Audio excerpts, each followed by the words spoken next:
Hoy vamos a ver ese documental de HBO que se llama Muhammad Ali's Greatest Fight, y lo que me interesa mucho es que vean la dinámica de la corte en su proceso de toma de decisiones, porque está muy bien caracterizado en el documental y me interesa particularmente porque el curso está basado en una época que yo encuentro apasionante dentro de la jurisprudencia americana, que es la denominada época de oro de la Corte estadounidense, que se inicia con la decisión trascendental de Brown v. Board del año 54 y que termina en el año 70 cuando deja la Corte Earl Warren y Nixon, debido al reacomodo político en los Estados Unidos a finales de los años 60, designa un nuevo presidente de la Corte, que es Warren Burger, y unos nuevos integrantes de la Corte que se irán incorporando paulatinamente, y cambiará ese bloque liberal tan sólido que había en la época de Warren a un bloque más conservador, con las incorporaciones que verán ahí en la cinta, primero de Harry Blackmun y después de Lewis Powell y de William Rehnquist. Y ahí es cuando da el giro en la denominada contrarrevolución de los derechos civiles, la Corte Suprema de los Estados Unidos. Para ilustrarlo con mayor claridad, quise mostrarles este cuadrito en el que, aun cuando es difícil dividir en blanco y negro o en progresistas y conservadores la composición de la Corte, sí me gustaría que vean ustedes esta pequeña clasificación que les preparé, en el que van a ver que la composición de la Corte, dependiendo tanto de las épocas como de los casos que vamos a estudiar, yo constantemente estaré haciendo estas comparaciones de la alineación de la Corte en cada caso que vamos a estudiar, pero quisiera que se enfocaran en cómo las tonalidades van cambiando dependiendo de la conformación de la Corte. En esta época que les comento de oro de los derechos civiles del año 54 al 71, van a ver que el bloque mayoritario de la Corte era liberal. Estaba integrado por el presidente de la Corte, Earl Warren, por William Brennan, por Thurgood Marshall, que es el abogado que llevó el caso Brown y que les comentaba que Lyndon B. Johnson nominó como el primer afroamericano a la Corte Suprema, William Douglas y Abe Fortas. Entonces, con ese bloque de 5, la realidad es que era muy fácil a estos jueces que están señalados en amarillo, que es en realidad el centro de la Corte, el espacio moderado y por lo tanto los que definen el sentido de las votaciones de cada decisión, pues era muy fácil que se adscribieran al bloque liberal. Esto cambia con esta nueva conformación de la Corte, en que Warren es sustituido por Earl Burger y cuando también Abe Fortas renuncia por un escándalo de una compra de acciones en una compañía en Nueva York y lo sustituye Harry Blackmun, que de hecho, como van a ver en la proyección, es un amigo muy cercano de Earl Burger. Entonces, entre Warren Burger y Blackmun inicia la conformación de un nuevo bloque conservador que se va a robustecer con las designaciones posteriormente de Lewis Powell y de William Rehnquist. Para el caso que vamos a analizar hoy,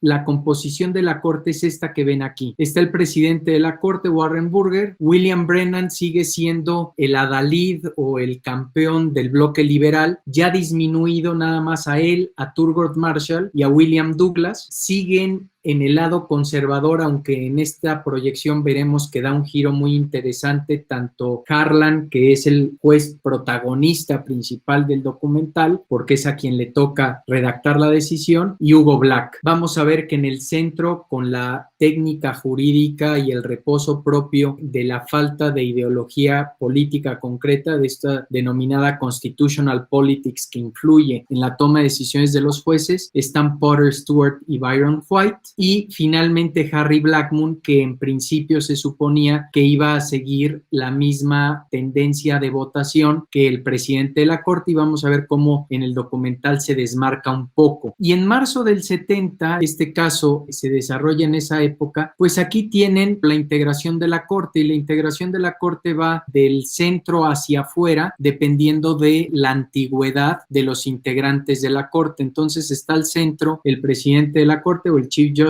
Warren Burger, de ahí sigue Hugo Black, que era el más senior en ese momento, después William Douglas, después John Harlan, que van a ver que es uno de los personajes centrales del documental, después viene William Brennan, que está aquí, después Potter Stewart y Byron White, los dos compañeros de Yale Law School, de ahí Thurgood Marshall y finalmente el recientemente designado para esa época, Harry Blackmun.